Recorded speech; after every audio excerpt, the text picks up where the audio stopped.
Bulldozer पर योगी से भिड़े अखिलेश, योगी ने 60 सेकंड में सारे विरोधियों को धो डाला।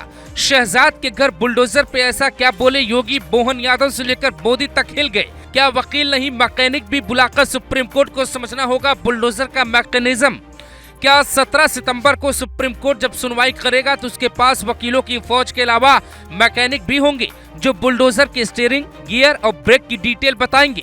क्या सुप्रीम कोर्ट के अंदर बुलडोजर की तस्वीरें भी दिखाई जाएंगी, वहां के टीवी पे बुलडोजर का वीडियो भी चलेगा ताकि जज साहब ये समझ सके कि उत्तर प्रदेश के बुलडोजर और मध्य प्रदेश के बुलडोजर में क्या फर्क है। या फिर दलीलों और गवाहों के आधार पे बुलडोजर की नई पॉलिसी बन जाएगी। 2 हफ्ते बाद क्या होगा कोई नहीं जानता, लेकिन योगी आदित्यनाथ ने अभी से ये बता दिया है कि अतीक के घर चला बुलडोजर शहजाद के महल पर चले बुलडोजर से अलग क्यों है। योगी आदित्यनाथ रोजगार पे आयोजित प्रोग्राम में जो कहते हैं वो सुप्रीम कोर्ट की कार्रवाई का हिस्सा भी बन सकता है, क्योंकि ऐसे मसलों पर सुनवाई के दौरान जब आप बयान देते हैं तो फिर उस पर सबकी नजरें होती है। सीएम योगी कहते हैं बुलडोजर पे हर एक व्यक्ति के हाथ नहीं फिट हो सकते, इसके लिए दिल और दिमाग दोनों चाहिए, दिल और दिमाग दोनों चाहिए। बुलडोजर जैसी क्षमता और दृढ़ प्रतिज्ञा जिसमें हो वही बुलडोजर चला सकता है। दंगाइयों के सामने नाक रगड़ने वाले लोग बुलडोजर के सामने वैसे पस्त हो जाएंगे। तो क्या इस प्रोग्राम में योगी का ये बयान देने का मतलब ये भी था कि आज यूपी में माफिया नहीं है तो रोजगार तेजी से फल फूल रहा है, विदेशों की कंपनियां निवेश कर रही हैं। अगर बुलडोजर नहीं होता तो शायद इतनी शांति नहीं होती।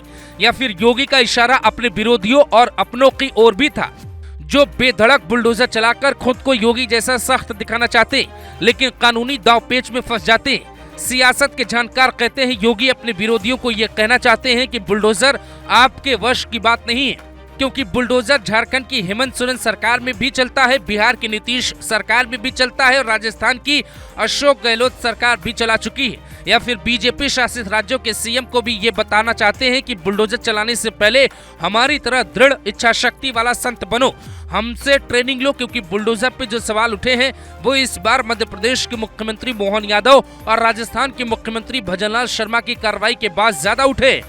छतरपुर के थाने पे पथराव के आरोपी शहजाद अली के 20 करोड़ के आलीशान महल को बुलडोजर में मिट्टी में मिला दिया, जिसके बाद तमाम मौलाना और बुलडोजर के विरोधी सीधा सुप्रीम कोर्ट पहुंच गए।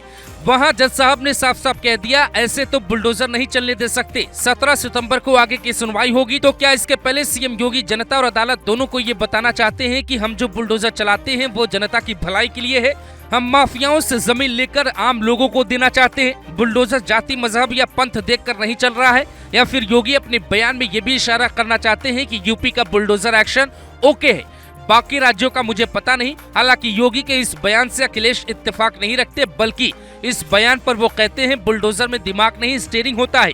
हमारे सीएम को डीएनए की चिंता है, यूपी सरकार ने जानबूझकर बुलडोजर चलवाए, ये एक्शन असंवैधानिक है। हालांकि यहाँ सवाल ये भी है कि अगर बुलडोजर एक्शन असंवैधानिक है तो फिर पिछली बार जब पूरी टीम सुप्रीम कोर्ट पहुंची थी और कहा था कि जज साहब योगी के बुलडोजर पे ब्रेक लगाइए, तब सुप्रीम कोर्ट ने विरोधियों की दलीलें क्यों नहीं मानी। क्या विरोधी सिर्फ सियासत की खातिर इस तरह की बातें कर रहे हैं, या फिर अखिलेश यादव की ये बात सुप्रीम कोर्ट के जज इस बार मान लेंगे? क्योंकि पहले अखिलेश का जनमत की बात करना और फिर अगले दिन सुप्रीम कोर्ट का बुलडोजर पे सुझाव मांगना काफी कुछ इशारा करता है। कोर्ट का फैसला जज साहब को सुनाना है, लेकिन उससे पहले योगी ने अपना फैसला सुना दिया है, वो भी जनता के बीच। ये तस्वीरें गाजियाबाद के साहिबाबाद मंडी की है, जहां ठीक उसी दिन बुलडोजर एक्शन हुआ है जिस दिन सुप्रीम कोर्ट में बुलडोजर पे रोक लगाने की बात चल रही है। उसके अगले दिन बदायूं में अवैध निर्माण पे बुलडोजर चला, जो साफ बता रहा है कि बुलडोजर एक्शन फिलहाल रुकने वाला नहीं है। सीएम योगी ने अपने वकीलों को भी साफ कह दिया है दलीलें कमजोर नहीं होनी चाहिए, क्योंकि बुलडोजर से जनता को अगर फायदा हो रहा है तो फिर हमें फायदा पहुंचाने के रास्ते ढूंढने होंगे।